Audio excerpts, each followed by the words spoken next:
family driving across the lonely Nullarbor Plain is chased by strange lights. Then their car is literally lifted off the ground and dropped again by the same glowing object. All this supposedly happened early yesterday, but was it a hallucination or a close encounter with aliens? Well, several other people have reported seeing mysterious lights in the same area, among them truck driver John de Jong, who joins us now from Adelaide. John, are you convinced that there was a UFO sighting on the highway? Yes, 100% yes. How can you say that? Because of the condition of the people that it happened to. When we got to them, it was hysterical, well, out of this world, put it any way you like. I can tell you that I've just seen little green men, but you're not likely to believe me, are you? No. So why do you believe this particular story?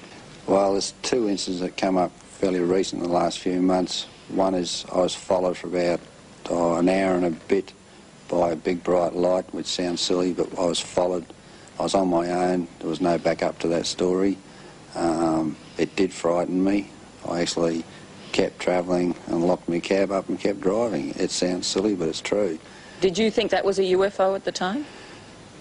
First up, I thought it was a helicopter doing low flying, but no way.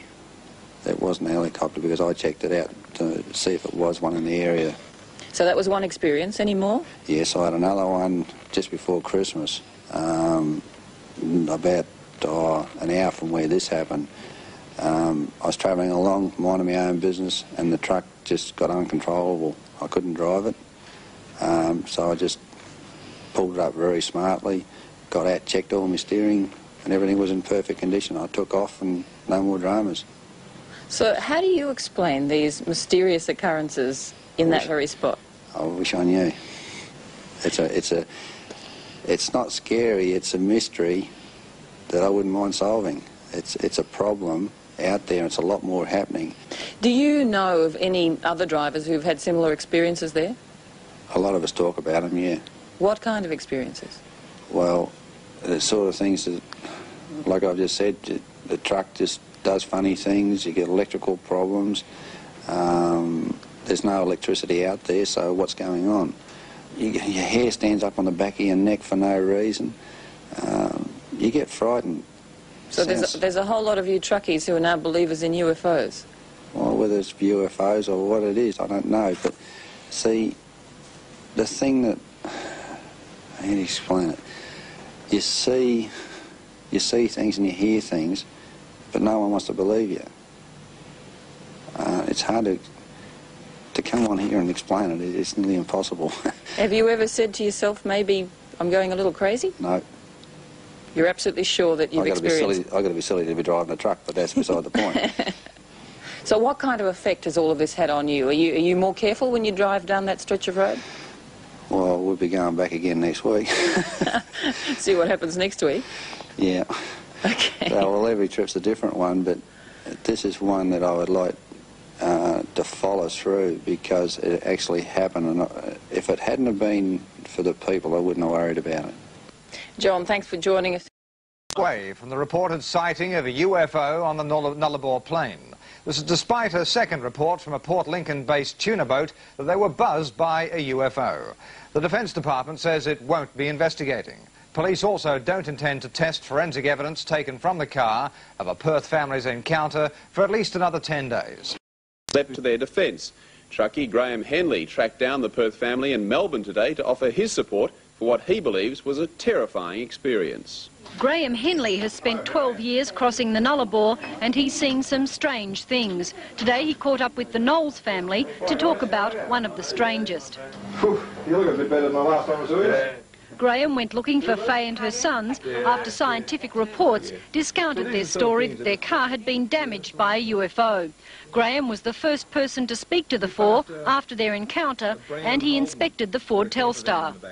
I don't believe in little green men with aerials sticking out their head. That's it in a nutshell. But I do believe they were interfered with. I've got my own ideas on it. They were definitely interfered with.